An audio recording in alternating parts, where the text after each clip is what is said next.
যে আমরা কোনো চাঁদাবাজ, দখলদার, লুটতরাজ, কোনো সন্ত্রাসীকে কোনোভাবেই প্রশ্রয় দিব না।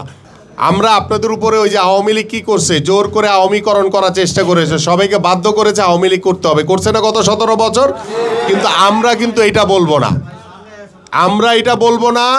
আপনাদের মন থেকে, আপনারা যেহেতু ব্যবসায়ী, আপনাদের মন থেকে যদি মনে করেন যে হ্যাঁ আমরা আগামীর ফেব্রুয়ারি নির্বাচনে ধানের শীষকে ভোট দিব, ধানের শীষের প্রার্থীকে বিজয়ী করব, বিএনপিকে বিজয়ী করব, জিয়া পরিবারকে বিজয়ী করব, দেশের উন্নয়নের জন্য, দেশের মানুষের কল্যাণের জন্য, দেশের মানুষের যে মানব সম্পদের যে আমরা গুণগত পরিবর্তন চাই, মানব সম্পদের যে উন্নয়ন চাই এবং দেশের রাজনীতির যে উন্নয়ন চাই, দেশের রাজনীতির যে গুণগত পরিবর্তন চাই, এই যে বিষয়গুলো নিয়ে প্রত্যেকটি সমাজের, আপনাদের ব্যবসায়ীদের যে একটা গুণগত আমরা পরিবর্তন আনতে চাই, আপনারা যাতে সুন্দরভাবে ব্যবসা করেন, আপনাদের যাতে কোনো রকম কোনো চাঁদাবাজ, কোনো লুটতরাজ বা কোনো কারো বিষয় যাতে আপনার কোনো ক্ষতিগ্রস্ত না হন, সেই বিষয়গুলো কিন্তু আমরা শতভাগ দায়িত্ব নিয়ে আপনাদেরকে নিশ্চিত করব যে আমরা প্রত্যেকটি বাজার হবে চাঁদাবাজ মুক্ত। পদ্মা সেতু, মেট্রো রেল এবং এলিভেটেড এক্সপ্রেসওয়ে নির্মাণের গর্বিত অংশীদার বসুন্ধরা সিমেন্ট।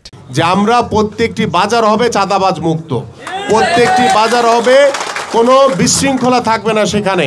আপনারা সহনশীলভাবে ব্যবসা করবেন, আপনারা সুন্দরভাবে ক্রেতাদেরকে আপনারা ভালো জিনিসটা দিবেন, এটা আপনাদের কাছে চাই।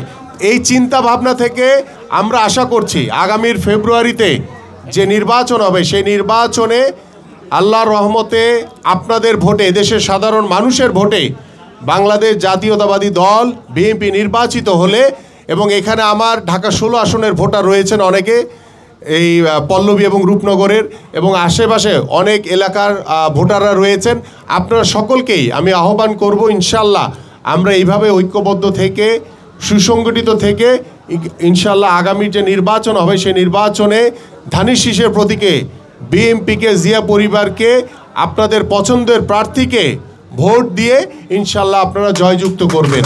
এবং আমি আপনাদেরকে আশ্বস্ত করতে চাই যে প্রত্যেকটি বাজার হবে চাঁদাবাজ মুক্ত, প্রত্যেকটি বাজার হবে অত্যন্ত সুন্দর শৃঙ্খলাবদ্ধ একটি বাজার।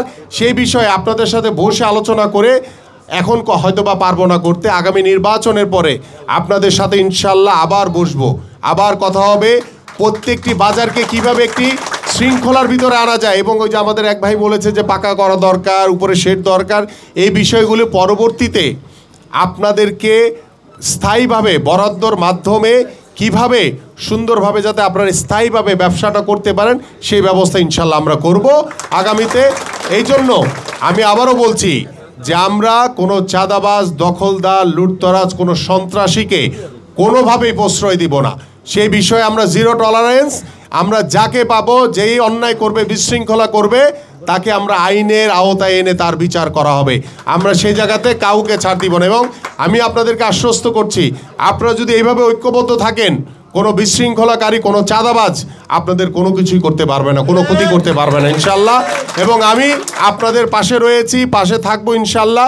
শুধু এই নির্বাচনের আগের জন্য বসা না, নির্বাচনের পরে ইনশাল্লাহ আল্লাহ পাক যদি আমাদেরকে কবুল করে আপনাদের সাথে আবারও বসবো। কারণ আপনাদের সমস্যা আমার নিজের সমস্যা, আমি আপনাদের সমস্যাগুলো নিজের সমস্যা মনে করে এগুলোকে দ্রুত কিভাবে সমাধান করা যায় সেই চেষ্টা ইনশাল্লাহ করব।